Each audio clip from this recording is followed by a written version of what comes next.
Auburn really needs to be 4-1 heading into the Deep South's oldest rivalry.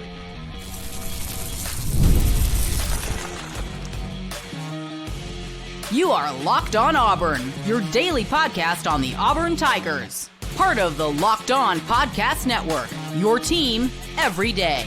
Yes, welcome on into Locked On Auburn, your daily Auburn Tigers podcast. I'm your host, Zac Blackerby, and thank you so much for making Locked On Auburn your first listen every single day. A little bonus pod today, hanging out with Ben Taylor, host of Auburn Opelika This Morning, the guy over at the Auburn Network family of radio stations. Ben, you and I were chatting earlier today. Yep. The Auburn Tigers need to be 4-1 going into the Deep South's oldest rivalry. That's a claim you made on another radio show, and I 100% agree with you. Yeah, I've had discussions with various people, even off the air, not necessarily where they've said, minimum 3-2 or, 4-1. And I've said possibly 5-0 would definitely give you the momentum headed into the Georgia game, especially a night game. You grab a win there and you're on pace to have a really good season if you were to do that. Now, you and I have discussed it. Baylor's super important. It's on the road. It's on a Friday night. Schedule's a little different. I know you got a couple of cupcakes after that. After that, it kind of gets a little tough for Auburn, not knowing what kind of team to put together. So I think 4-1 is really good going into Georgia, in my opinion. Yeah, I would take him in a heartbeat. And that's why Baylor is so important, because I don't think you win at Oklahoma and at Texas A&M. If you do, that'd be fantastic. Yeah. And if you lose at Baylor, you need to find a way to win at Oklahoma and at Texas A&M. But I think of those three, like the most likely is at Baylor. No disrespect to Baylor. The more I look at Baylor, the more I'm impressed by him, honestly. But because of that, like we've said, okay, Auburn needs to go 2-1 in those first three road games at Baylor, at Oklahoma, at Texas A&M. They host Ball State, which Ball is not a state. And then, of course, South Alabama is their homecoming on September 13th, their third game of the season. You're not really worried about those. But yeah, if you have two losses going into Georgia, you can salvage it, right? If you beat a Georgia or Bama, people are going to forgive you. And I think the stretch between your two biggest rivals is totally manageable. But it's hard not to think, because based off of the way this team has played on the field for the last 2 years, do you feel comfortable saying that Auburn's going to win every game in that stretch? Missouri, Arkansas, Kentucky, Vandy, and Mercer. Do you feel comfortable saying that Auburn's going to go 5-0 in that stretch?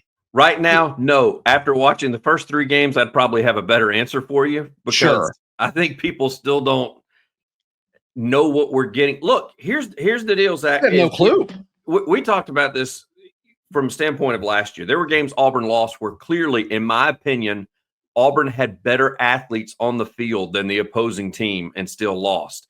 I don't know if that's bad luck, coaching, bad execution, a combination of all three of those to go together at once. I think there were some continuity issues. You and I have talked about that before as well amongst the team. I think there were some leadership issues probably amongst the team in the locker room at some point in time. So maybe all of that stuff combined.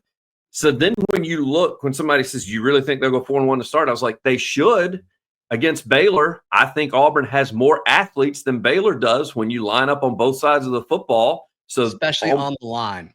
On paper, they should win the football game. The next two, like you said, non-state Ball State should be a win.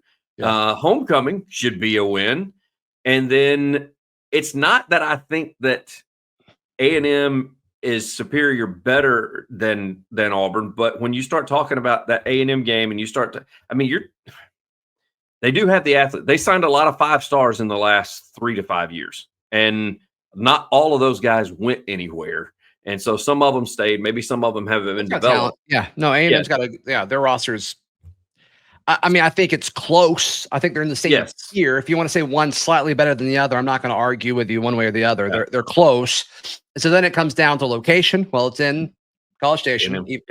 Auburn beat them at home last year. And then, I think Mike Elko's a good coach. I do. So we'll see what that looks like. And then with Oklahoma, same thing. I don't know that Auburn has a ton more athletes than Oklahoma does. I do think they do have more athletes. However, it's the first time of Auburn going to Oklahoma. So that could play a big role in it being a road game. So I think 4-1 is a great start. Gives you momentum heading into Georgia. You get Georgia at night, which I think is just going to be absolutely spectacular this year at home inside of Jordan Especially if they're 4-1. If they're 4-1, that game is, I mean, it's going to be electric regardless, but goodness gracious. If they do what we're talking about them doing, it could be insane. Totally different too, Zach. 3-2 and 4-1, in my opinion. It just sounds different. It just well, you either, I mean, if you're 3-2 going into Georgia, you either lost to Baylor, and so I think a good chunk of the fan base might check out, or you beat Baylor, but you'll be on a 2-game losing streak bye week, and then Georgia. So I mean, it'll be like almost a month since the fan base has seen a win in that situation against South Alabama, which you're kind of hoping that game is won by the first half. And that you're playing a lot of extra people. So right. Yeah. Another element of this, and we've talked about it some, is that road trip to Norman to take on Oklahoma. Like you could see Jackson Arnold, like we don't really know who he is yet. Right. But if he's the guy we want him to be, he's going to truly elevate in that, because that game is all about him. Every storyline in the world is going to involve Jackson Arnold returning to Oklahoma. The Oklahoma perspective of it's going to be, well, we replaced you because we knew John Mateer was coming. And the other one is going to be, hey, we're giving you a second chance from the Auburn side of it. Go prove them wrong. It's going to be beautiful. The storytelling is going to be absolutely beautiful with it.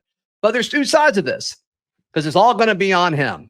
Does he step up, or is the moment too big? We just don't know. We don't know who Jackson Arnold is as a collegiate quarterback yet. I think we find out a lot of that on game 1 on Friday night. In Baylor, and maybe so, and that storyline of Walker White, who won't play, more than likely unless something changes. I don't think he's jumped up to QB1. I mean, it would be an injury. Yeah, and so that storyline that we'll all read about Monday through Thursday or Sunday through Thursday is going to be on steroids when Jackson Arnold returns to Oklahoma, as far as it is concerned, especially from both sides of the media. I mean, Norman's going to be wild. State of Oklahoma is going to be wild about it, as well as all of us on this part of the world is going to be wild about it, talking about it. So I do think that if he can prove himself, if he comes out, because let me pose this scenario for you. Okay. If he comes out and at halftime, it is 14-3 Baylor. If you're Hugh Freeze, fans are going to be calling for Deuce, because we all know that the best quarterback in the room is always the backup quarterback, according to fans. Sure. So they're going to be calling for Deuce. So if you take Arnold out, if it's 14-3, and that could be just because we got hit in the mouth early and haven't had an opportunity to come back. Context matters with where I think you're going with this, but yeah, keep going. So do you take him out? Let's just say Deuce brings us back, puts points on the board, but we still lose 32-27. And you go, well, at least Deuce put points on the board. Jackson Arnold didn't. So then what do you do with the two lackluster games following that? Are you playing Deuce, or are you playing Jackson Arnold? Like, no clue what you do.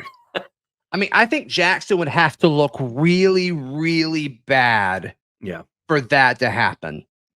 Like, that's a 14 like almost to this point where, like, I think 14-3 isn't bad enough. Well, I'm talking like interceptions, can't hold on to the ball, making bad decision after bad decision. Like, I think he would have to be total implosion for it to get to Deuce that quickly. Yeah.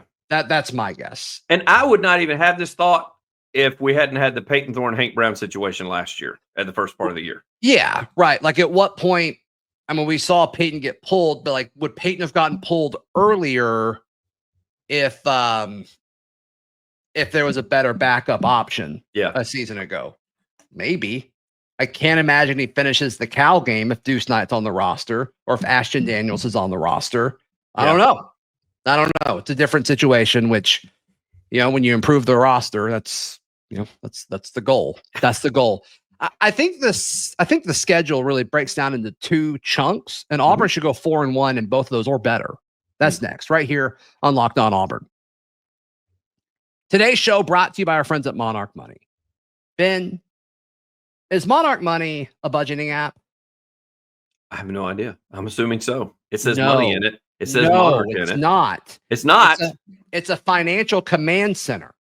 Oh, that's a big word. It's not just a budgeting app. It's a complete financial command center. You can track all your accounts, investments, and spending all in one place. So you stop just managing your money and start building wealth. They offer surprising insights that track all of your spending and numbers to back it up, all in one convenience. You can have your budgeting app part. You've got you can manage all your investments. It's all in one place. An easy collaboration because you build wealth as a team with your spouse or whatever family member you want to link everything up to. Easy collab.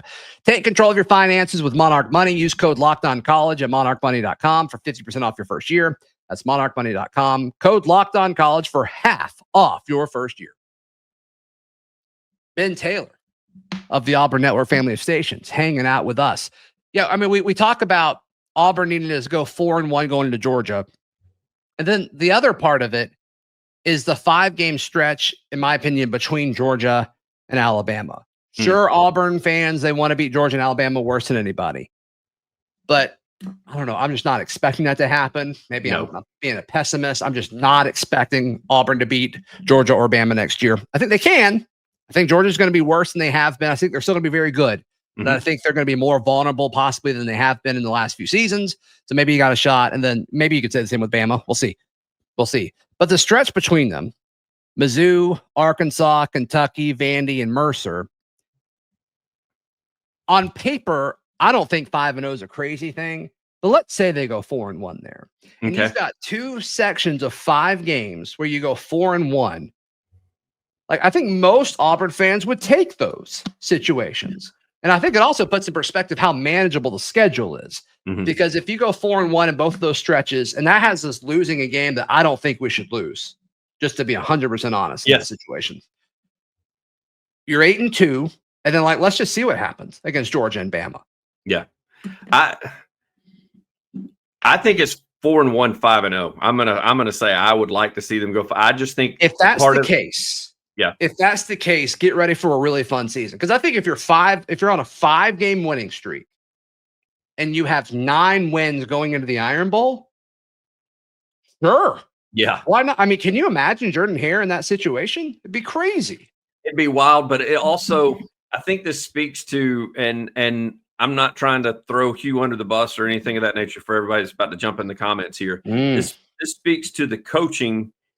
And the reason being is because out of that 4-1 at the first of the year, and out of that 5-0 in the second half of the year, as you go into Georgia and you go into Bama, just like last year, I think Auburn is better on paper than all of those teams. So I think it comes down to execution and coaching in order to get the win. Because as we've talked about all offseason, Auburn wasn't getting guys that they needed to start in the transfer portal. They were going and buying depth in the transfer portal because they felt like they've got the team that they need on campus right now. Right. So, yes, I mean, I'm not saying they have to go 5-0. I think I would be happy with 4-1 and 4-1 in those 2 stretches that you're talking about, leading up to Georgia and leading up to Bama. But if you're saying, what should we do? What are you capable of doing? Then it should be you talking to the team. If you're the head coach, you need to go minimum 4-1 going into Georgia, minimum 5-0 going into Alabama. That's what I'm. I mean, a coach isn't going to talk like that to his team, though, right? No, but that's the challenge and maybe that's the challenge that senior leadership puts out to guys around them in the locker room that says, hey, these need to be the expectations because this is, when you look at it on paper, this is what we're capable of doing. Whether or not we do it. I hope the internal belief is better than that. I hope the internal belief is like 10-2 or better and let's make a playoff. Yeah. That's what I hope they believe. Yep. Yeah, because goals have changed now. I mean, before you were trying to make, the Final Four. Before that, you were trying to make the BCS Final 2. And so now you're trying to make, the odds are so much better now. So your goals can be brought back a little bit to go, look, we get double-digit wins, we're going to be playing for national title or have an opportunity to play for national title. No question. No question. So, and 9 may get you there. I think 9 gets you a dark horse mention, especially especially if you go into the Iron Bowl with 9 wins. Like, you're talked about it as if you have a chance to compete, and then even if you lose it, like, you have a shot to have postseason consideration in November. And like, I think most people that watch this show would be like, that'd be great. That'd be super fun to play relevant games in November again. That's what I want. That's what I want. So I don't want to talk about, can we go to a bowl game? Like, man, if we win 2 of our last 3 games in November, we'll go to a bowl game. Like, no, let's have the conversation. If we win 2 of our last 3 games, we get considered for a playoff berth. Let's take that next step now. Come on. The only time I consider a bowl win anymore, because of the transfer portal and because of kids opting out and all that, the only time is when they can go from 9 wins to 10 wins, and you can claim going into the next season, we got double-digit wins last year. That's about the only time that I'm going to be happy, quote unquote, with the bowl win. Is it good for the morale? Is it good for the program? Yes. Is it good for some of the fancy boosters that are handing out money? Yeah. Yes.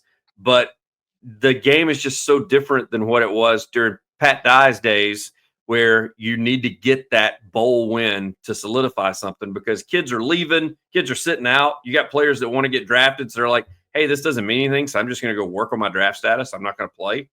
And you didn't get that in the 80s, 90s, and early 2000s. It's a whole lot different now, in my opinion. Yeah. Ben Taylor, how can people check out everything you've got going on? AUnetwork.com, News Talk WANI is the logo you click on. We do sports each and every morning, Monday through Friday at 7. You can see familiar faces, or at least hear familiar voices. You can't see faces on the radio. That would be nice if you could. But you can hear familiar voices, such as yourself, Double D, Daryl Dapprich, got Charlie 5, Kyle Rush, voice of the Auburn High Tigers, Jacob Goins. All those guys join me. So you can join me just by going to AUnetwork.com. Click that logo. Yep. Please like the video. Please subscribe. We'll see you next time. This has been Locked On Auburn.